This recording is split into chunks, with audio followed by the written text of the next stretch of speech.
Good morning, and welcome back to Morning Coffee. If you've not yet subscribed to my channel, please do so at this time. Also, check out my new website. Tell me what you think.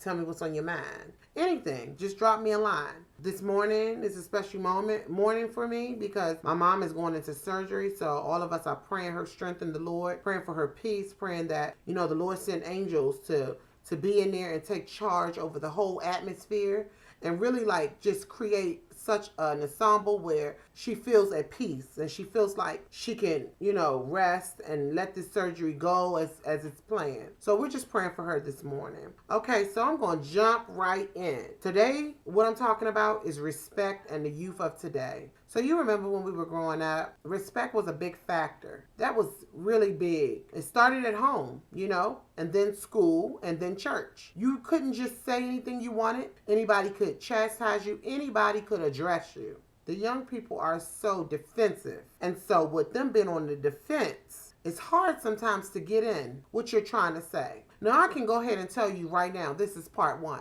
And I'm definitely going to end up with probably a part 2 and a 3. The definition of respect, according to the dictionary. The word respect refers to a feeling of deep admiration for someone because of their abilities, their qualities, their achievements, and their leadership positions. It says the result of respect is the way someone is treated. People in authority are usually respected for what they do in their position, such as your parents, your teachers, your boss, your pastor. It says at one time, old people were respected because of their age. And so because I have a lot of youth that I've taught in the past, I never know if they're watching. So I want to take my time and read it slowly so that they'll catch it as well. Not just for my grown folks, but this is for my children. So I'm going to go back over this. And it said basically, respect was something that people looked to you because of your position.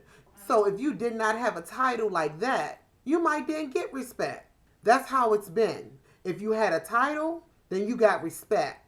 Why do we only respect people who are in leadership, or who have the abilities to help us, or who have qualifications or achievements? Shouldn't it be across the board that we respect people just because it's the right thing to do? I kept reading. The result of respect is the way someone is treated. People in authority are usually respected for what they do in their position.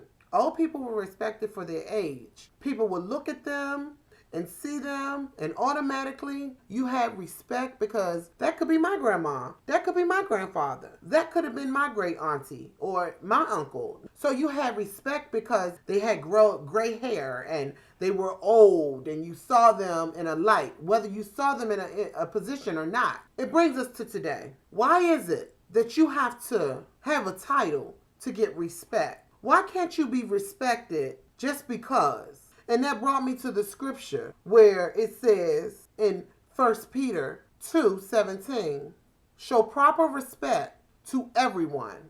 Love the family of believers. Fear God.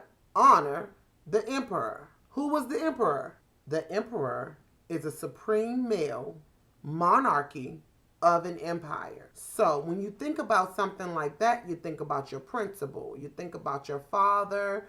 You think about those men in power, or those men that held a position that had control. Control over the family, control over the kids, control over the bills, control over things that were taken care of. Also, I've learned respect is shown differently in different countries. So this is just a mental note for everybody. Respect is not shown the same way in every country. So I encourage you, before you travel, to know, look it up and research so that you'll know that you're being respectful to people. We don't always think about that. But can I tell you that in my really digging into this thing, respect, you find out what it's really all about. Because for me, growing up, the Bible said, respect your mother and father that thy days shall be longer. I lived by that. I learned by that. I grew by that. And so on, I taught my kids the same way.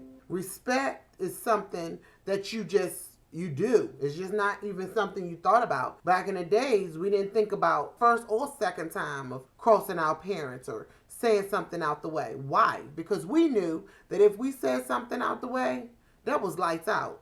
my parents did not play with me. And so because I knew lights was out, I wasn't playing with them. Okay? I remember one time my mother had told me to pick up something. I don't even remember how I got on the floor or how I got up. All I can tell you is I went back like this with hands up and I fell up against the wall, slid down. Yeah, why? I was probably being disrespectful. I do remember she told me pick up some paper and I told her I didn't put it down there. I'm not picking it up. I probably didn't say that part. However, I said all that to say I remember a time crossing the line. I went to the line and then crossed it. It's a big difference when you cross it. Sometimes we go to the tip and we stand there. We on the line, but we don't step over it. But I stepped over it that day, and I got put in my place. And I promise you, my mother didn't have to make my nose bleed anymore. So a lot of times now, we run into the risk where parents are raising their kids a lot different, than it was back then.